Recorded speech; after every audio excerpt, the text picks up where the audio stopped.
Welcome back to Farley's Library. I'm glad you've come back. We're going to share some more books with you this week, but first, I've got a question for you. What's the most exciting, thrill-delivering place you've ever been? Well, if you said the carnival, or an amusement park, or the fair, I'm with you on that. As a matter of fact, the Family Fun Fair has just come to my town, and I think we should all go. So let's go have some fun. Come on. The first thing we have to do at the fair is get in line to buy tickets. Boy, this is a long line. Let's see if we can speed it up some. All right, we can buy our tickets. Okay, we've got our tickets and we're on our first ride, the Pharaoh's Fury. Just listen to those screams. Hold on tight, we're going backwards again. Next it's the Sizzler, and just like its name, this ride is hot. And who's up for the fun slide? Whee! On to the swings. Is it me, or do most of these rides just go in circles? I'm getting dizzy. Okay, time for a break. If you get hungry or thirsty at the fair, there's plenty to eat and drink. There's pizza, corn dogs, and even something called elephant ears. No, they're not real ears. They're made out of dough. All right, I'm full. While we're letting our food digest, let's play some games. Here's a good one. After that, we'll visit the fun house, as if we aren't having enough fun already. Now we're ready for a ride on the bumper cars. Look out! Let's speed up the fun. It's getting dark soon. As the sun goes down, we're on our last ride, the Ferris wheel. When the sun leaves, all the rides light up, and the fair becomes a world of bright colors. Finally, we add even more colors and bursting sounds with an amazing fireworks show. Now it's time to go home.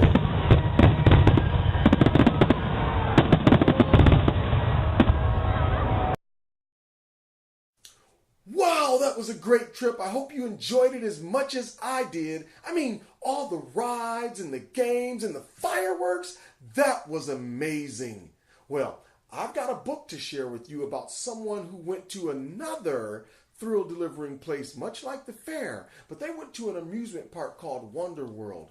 This book is called Here Comes Hortense. It's written by one of my favorite authors, Heather Hartt-Sussman, and illustrated by Georgia Graham. Here Comes Hortense is a young man's story of going to the amusement park with his grandparents, only he's in for a really big surprise. Well, let's find out what that is, shall we?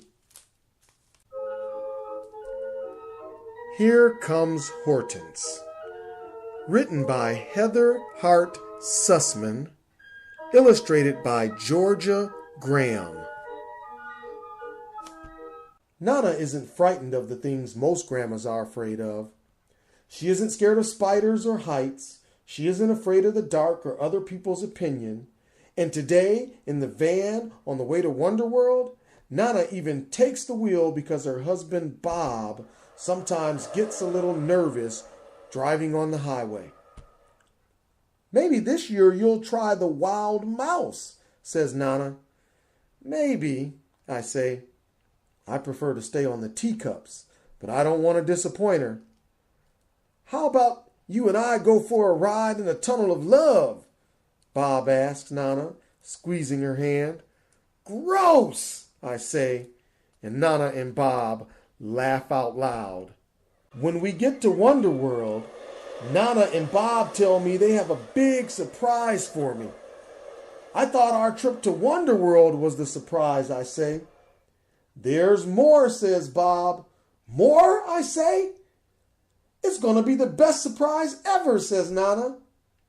Just then, Bob shouts out, Over here, honey!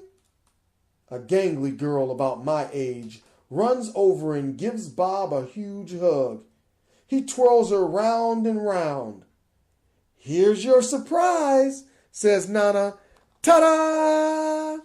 This is my granddaughter, Hortense, says Bob, huffing and puffing all out of breath. I knew Bob had a granddaughter, but I thought she lived far away. Nice to meet you, I say hesitantly. Hey, she says in an offhanded way. Hortense can't wait to get our bags into our rooms so she can go on all the scary sounding rides. She wants to try the Storm Chaser, the Olympian, the Mixmaster, and the Wonder World. Then she says she'll ride the flying carpet, the landslide, the flume, and finish the day in the haunted house in the Hall of Mirrors. She has it all planned out. I am nervous just listening to her. What's the rush? Says Bob. First, let's drop the bags in our rooms. It'll be us girls together, says Nana, putting her arm around Hortense, and the boys can bunk up next door. I am disappointed. I was looking forward to bunking with Nana. I thought she'd read me my favorite story, rub my head, and sing Lavender's Blue. This is turning out to be the worst surprise ever. Back at the park, Hortense doesn't waste a single second. Let's go on the Wild Mouse, she says to Nana. Teacups are boring. That's the spirit, says Nana, as she skips with Hortense from one ride to the next. Bob and I try a few, but mostly we wait on the bench. Nana and Hortense sure look like they're having the best time. At lunch, Hortense grabs the seat beside Nana before I can even get to it. Nana cuts Hortense's grilled cheese sandwich into quarters like she usually does for me. You were right, Gramps, says Hortense. Nans sure is cool. Nans? She already has a special name for my Nana. Aren't you hungry, dear? Asks Nana as I stare at my chicken fingers. Somewhere along the way, I lost my appetite.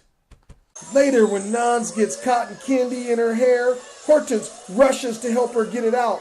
She holds Nana's hand all the way through the Hall of Mirrors and even grabs the front row of the haunted housemobile, leaving me and Bob to sit in the back. We can't see anything. At the ring toss, Nana wins one of the biggest prizes after just a couple of tosses. It's a fat pink bunny. You don't want this one, do you, dear? She says to me, handing it to Hortense before I can even reply. I'll get you that giraffe, buddy, Bob says. It's almost like we're on teams now, but Bob misses. When I try, I miss too. Hortense howls with laughter until Bob gives her a look. Then it's Hortense's turn. Sure enough, she wins the giraffe. When Bob tells her she has to share, she hands me that fat pink bunny. The worst surprise ever is getting even worse. At night, when we're all in bed, the walls are so thin, I can hear Nana singing Lavender's Blue to Hortense. I knew Bob would sing it to me if I asked him to, but he was already snoring. My heart sinks into my belly. I feel a huge lump in my throat, and I don't end up sleeping very well. The next day, Hortense is raring to get back to Wonder World. This time, she wants to try the scariest ride of them all, the Extreme Flying Machine. I'm in, says Nana, and they give each other a high five. Bob says he prefers to stay close to the ground, and so do I.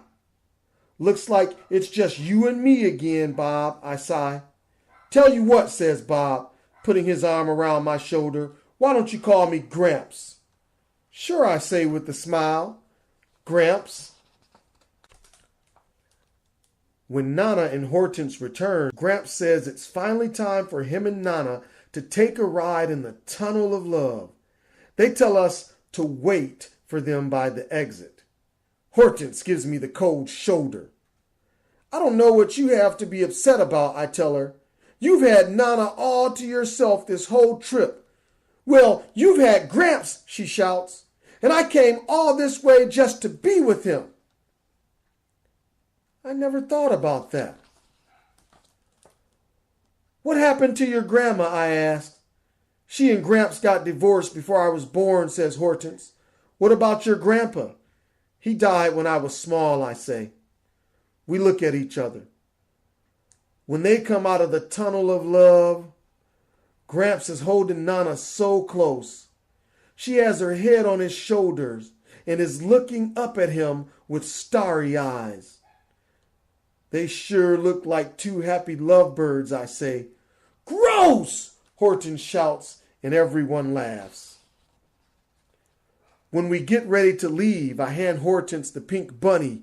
Share, I say. Share, she says, handing me the giraffe. As we say goodbye, I tell Hortense I think it would be great if she could come and visit us sometime. I'd like that, she says. We give each other a high five. Nana and Gramps smile. On the ride back, I fell asleep on Nana's shoulder. She rubs my head and sings me Lavender Blue, while Gramps drives all the way home. The end. Well, that was a great story. I hope you enjoyed it. And wasn't that a wonderful surprise that young man received at Wonder World? Well, I've got some surprises for you. More books, like this one. This is a book for our young readers. It's called Night at the Fair. It's written and illustrated by one of my favorite artists, Donald Cruz. This book is all about the fun you can have spending a night at the fair. And if you're a careful reader, you might just find Donald Cruz in one of his own pictures. Wouldn't that be great? And here's a book for our teen readers. This book is written by Neil Schusterman. It's called Full Tilt. In this book, 16-year-old Blake has always been responsible. He's a good driver, he excels in school, and he takes care of his younger brother Quinn. Well, Quinn's the exact opposite. He's a thrill seeker, and he doesn't care about risks. One day, Blake and Quinn find themselves trapped in a phantom carnival, and their souls are the cost of admission. To save his brother, Blake has to survive 7 deadly carnival rides. Can he do it? What will happen to the 2 boys? Well, to find out, you've got to open the book.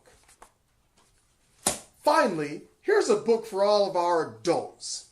This is Stephen King's brand new novel, Joyland. Now, this is a hard-boiled crime novel.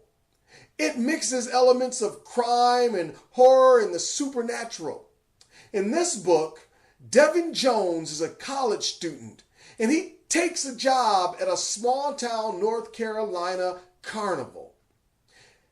But this isn't any carnival. This carnival was the site of a murder, and it's said that the victim's ghost still haunts the carnival. Well, this summer job is going to do more than just put money in Devin's pockets. It's going to change his life forever. Well, that's all the books that I have to share with you. I hope you come back next week. But until then, keep reading. Reading is fun. If you need a book, come take a look.